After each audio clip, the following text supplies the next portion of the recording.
Hei! Bine ai venit la emisiunea care pune cool în cultură!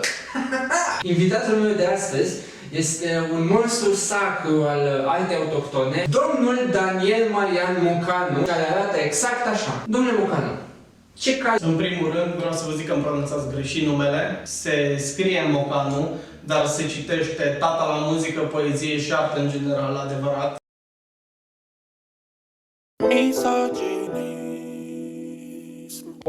Dacă îți iei soții în locul ei, să nu lași să gândească, să spui stop la idei, să nu-i dai valoare decât ca la un câine. Nu duci la restaurant, ține-o în casă, bă pâine. Care este mesajul acestor versuri? În primul rând, mă mir că ai putut să pronunți această capodoperă. Vă zic că a fost într-o perioadă grea a vieții mele. Mai ales că misoginia, sper că știți, se reflectă la noi.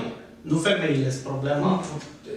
Nu. Pentru că știu, când te duci la restaurant, cine plătește? Femeia? Nu, bărbatul. Că dacă ar ști femeia că trebuia să plătească, ghiși ce? Și-am luat apa. Și ce-au făcut? Ce-au făcut restaurantele? Vreau să știu. Ce-au făcut restaurantele? Au pus apa plată. 10 lei. 10 lei au pus. De-aia mai bine îi dai mâncare de câini decât să o duci la restaurant, domnul meu. Nu ar fi mai ok totuși, nu ar fi mai importantă problema faptului că femeile sunt dispozitive. Faptul nu înțelegi că e apa 10 lei la restaurant. Dar de fapt, logică, restaurant, tu. Nu are logică. Și ce dacă? Dacă nu are logică, înseamnă că nu e adevărat? Da. Dacă nu e logică, logica nu e logică. Noi trăim pe pământul ăsta un cumul de vieți, de sentimente, în care toate se adună în logica morții, domnul meu.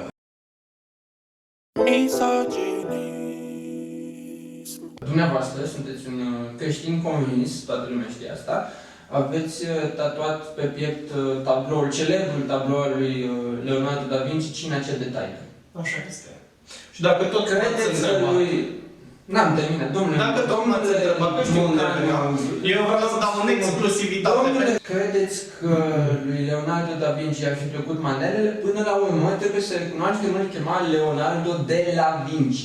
Cum e Bogdan de la Ploiești, așa este Leonardo de la Vinci. Am găsit o rudă încă în viață a lui Leo, ADN din ADN, din ADN. Dar cum ai ajuns la asta? Nu-i problema ta cum am ajuns, am relații, am femei și am muzică. Dar totuși te rog, spune cum se numea piesa? Titlul piesei, dacă tot m-ai întrebat, și o să vă placă fanii mei, se cheamă Mă doare la Vitruvian. Mă doare la Vitruvian de gardă. Tu n-ai nicio idee ce la Vitruvian, nu? Domnule Mocanu, sunteți un acuzator al corupției guvernului. Spuneți-mi, vă rog, de la o scară de la 5 la 7, la un protest, cât de tare trebuie să țipi ca să poți să-ți iei...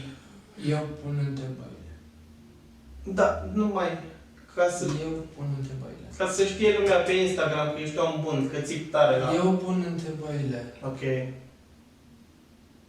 Mulțumesc.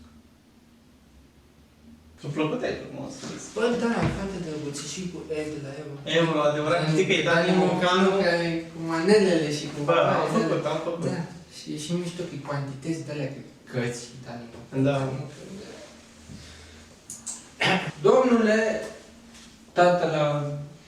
Dumneavoastră sunteți ca un fel de Stravinsky al vremurilor noastre. Dumneavoastră ați reușit să polarizați opinia publică legată de muzica și arta dumneavoastră în general. Și întrebarea mea pentru dumneavoastră este câte săbii credeți că ar fi avut Stravinsky dacă era interloc român? Până acum sunt de acord cu tot ce ai zis legat de mine, până la punctul în care, bă, spune și mie cine e Stanislav Stravinsky. Nu știi cine e Igor Nu, domnule, nu știu cine e Igor Stravinsky. Nu știi! Nu, domnule. Nu știu! Dar! Vrei să afli. Da, domnule, ți-am zis, vreau să știu cine e Igor Stravinsky. Foarte bine, atunci, haideți să aflăm cine este Igor Stravinsky! Stravinsky a fost un compozitor cu o mustață foarte sexy și a compus Pasărea de foc, care sună cam așa. Tam, taram, tam, taram, tam, taram, taram, tam, tam, fluier. Doamnelor și domnilor, Iată, am ajuns cu bine la un alt final al emisiunii noastre, un interviu, emisiunea care pune cool în cultură! Și mai am o singură întrebare pentru maestrul aici de față. Domnule maestru, Tata la muzică. cât mai costă în ziua de astăzi un leu? 6 lei.